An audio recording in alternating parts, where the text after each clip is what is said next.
they were living in a house that was their auntie's, right? But because it was in trust, they were getting kicked out of it because they didn't want to pay the rent increase. But it's their house. Do you get what I mean? So trusts are like a shambles, eh? So what's the solution? Well, how can you get about it? Well, the first thing is make sure you appoint, if you're going to do a trust, make sure you appoint the appropriate people, man. don't just trust lawyers that they're going to, you know, when you go and pay when you pay someone, right, you're paying for loyalty. It doesn't necessarily mean that you're getting it entirely. It means that you're getting what you pay for. You know, they still have their own interests, and if you're not wise or you're not savvy to what they're doing, they'll appoint themselves as executor of the trust, appoint their mates as trustees, and then every one of them will get heaps of money for every piece of paper they shuffle around, and you'll be left trying to figure out where your assets, what's happening to your assets, how you can gain access to them. Yeah, it's bad, eh? Yeah. Okay, so can you talk a little bit more about the unextinguished native title? Oh, right. Okay. So yeah, well, for those people who have, you know, with hapu land or indigenous land, and they've gone to the Maori Land Court and they've turned that into legal title land, and now they're thinking that might have been, you know, the wrong thing to do, which we actually really do think is the wrong thing to do. We offer a method of being able to reverse that and turn it back to the unextinguished title. Yeah, so you won't pay rates, but what you need to do is, say you've got Māori land or hapu land and you've got like heaps and heaps of family members who have title, we can't put your Maori land back into native unextinguished. Without all of you. Yeah, without.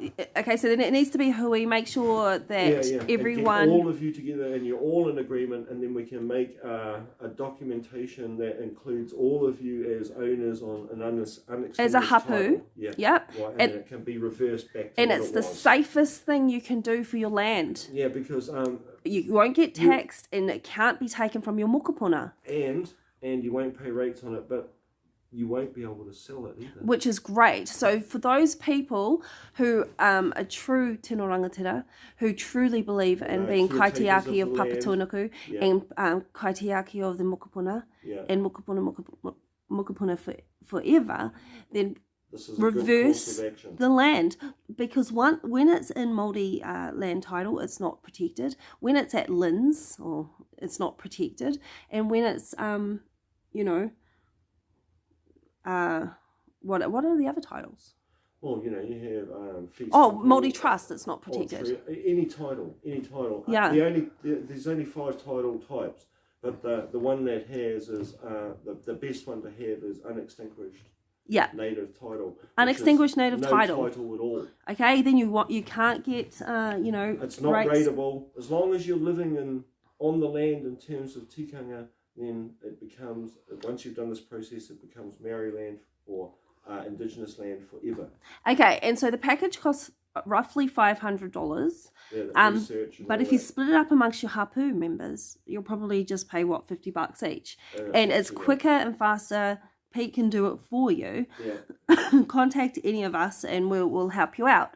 But we do encourage people to do it for free for yourselves. If you want to. Yeah, do it for free. Find out how to do it. Everyone, please go and do this yourselves. If you require our assistance, we can help. It's $500. But please go and do it yourselves. You know, because we are busy as well, doing heaps of jobs. All right. Yeah, so that was pretty good. Anything else about trusts? You know, there's a whole bunch of stuff that I could go into about trusts. So how do you dismantle your trusts? What about that? That can only be done from the top, you know, so the executor can dismantle the trust. Oh my God, so if you've got the wrong person as executor, you can't dismantle it? Well, that's what happens. What about the Māori trust? Can you get all hapu members? Even remember that our friend who's having trouble with inland revenue, right? Mm-hmm. He had a trust created, and he was trustee, and there was beneficiaries, but he didn't know who the executor was.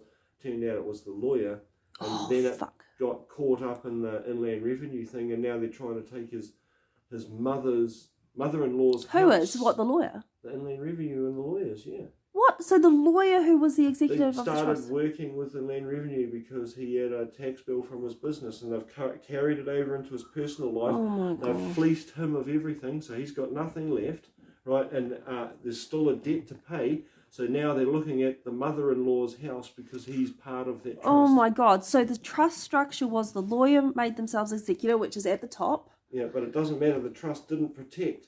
When what happened was people think they put their land and stuff into a trust and it protects them. No. If a person who's a member of the trust has bankrupted or defaulted, that trust then becomes part of a thing that gets siphoned for their debt. So any members of the trust can have the trust siphoned out if any one of them has a debt or whatever. That's actually really bad. It is really bad. So the way to dissolve the trust is, with the multi-trusts, is you get the signatures of all the hapu members, right? That's right.